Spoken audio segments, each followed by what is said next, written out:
সমাজে যদি সুস্থ সমাজ হয় চারিত্রিক বৈশিষ্ট্য এখানে তুলে ধরা হয়েছে। যেমন দেখুন এখানে বিবেচক, রুচি, মানবিক, চল এগুলো কিছু কিছু সামাজিক গুণ যেগুলো এইদিকে তুলে ধরা হয়েছে। আর এখানে কিছু কিছু মানবিক গুণ যেগুলো তুলে ধরা হয়েছে, যেমন ন্যায়, বিচার, জ্ঞান, স্থিতিস্থাপকতা।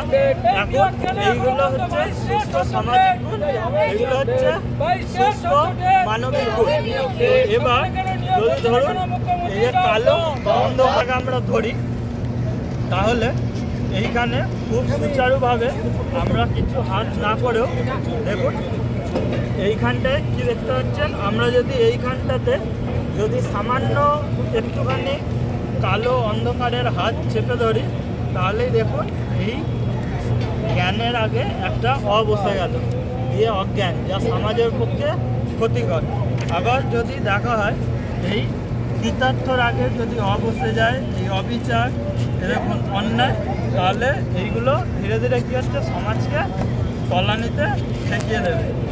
এইভাবে যদি এই পুরোটা প্রথমে ধীরে ধীরে ধীরে ধীরে অন্ধকারে তলিয়ে একবার কোনো রকমভাবে দেয়া যায়, তাহলেই মানুষের এই দেখুন প্রত্যেকটা অরুচি, অমানবিক এগুলো ঘটবে।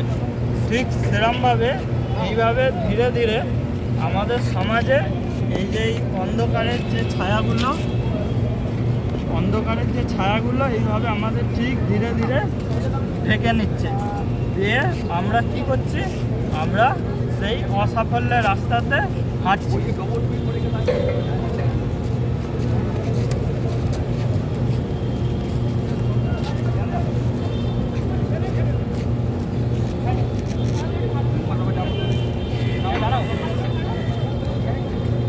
দেখুন এই প্রত্যেকটা যদি আমরা অসাফল্যের রাস্তাতে হাঁটি এবং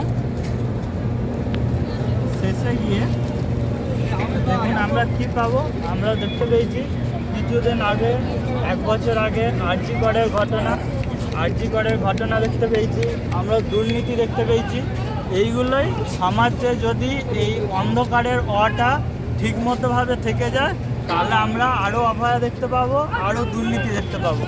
এই আমাদের এই যে এর যে মডেলটা, অরাজকতা মডেল, এখানে দেখুন কোনো মাথা নেই, কোনো লেজ নেই, কিন্তু তাও পুরোটা অন্ধকারে খুব সুচারুভাবে তুলে ধরা হচ্ছে। যার ফলে এইভাবেই যদি চলতে থাকে, তাহলে খুব শিগগিরই আমরা অনেক অভয়া দেখতে পাবো এবং অনেক দুর্নীতির কাণ্ড দেখতে পাবো, এবং সবাই চুপ, এবং মানুষ আমি দেখতে দেখতে আমরা বা আমাদেরটা একসময় গিয়ে হারিয়ে যাবে, তখন হাউতাস ছাড়া আর কোনো রাস্তা থাকবে। ধন্যবাদ। কী নাম?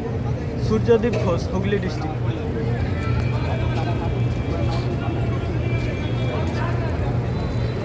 এবং তা